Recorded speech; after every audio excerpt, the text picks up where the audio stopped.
Turning the page now, as the 20th anniversary of 9/11 approaches, we are taking some time to reflect on what happened that fateful day, a terror attack on U.S. soil, much of it unfolding on live television. And tonight we're taking you behind the scenes for a look at what it was like here at WCNC Charlotte when the news broke. Our Bill McGinty joins us now with that unique perspective. I imagine, Bill, a lot of memories just solidified about that day. Yeah, you know, everybody has a personal story about where they were. So the question, do you remember where you were? What were you doing at that time in the morning that day? Here at WCNC Charlotte, we were waiting to be on the air for a morning news cut-in when the world suddenly changed. On much of the East Coast that day, it was sunshine and blue skies. It was just another Tuesday for the morning crew here at WCNC. Larry Sprinkle was waiting to tell you just how nice it was going to be that day. It's going to be a beautiful day, mid-80s. I'm sitting in the weather center.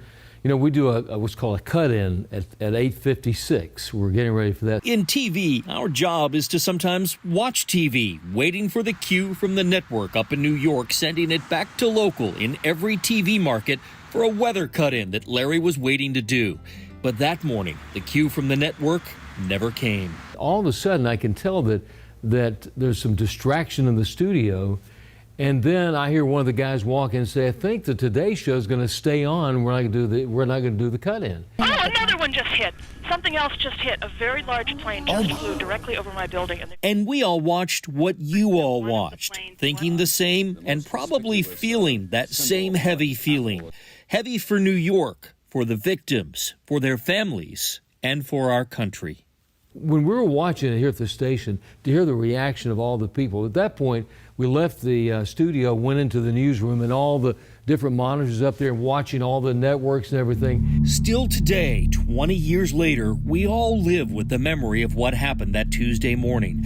A terrible day in American history, and that awful surprise that shook American complacency for decades to come.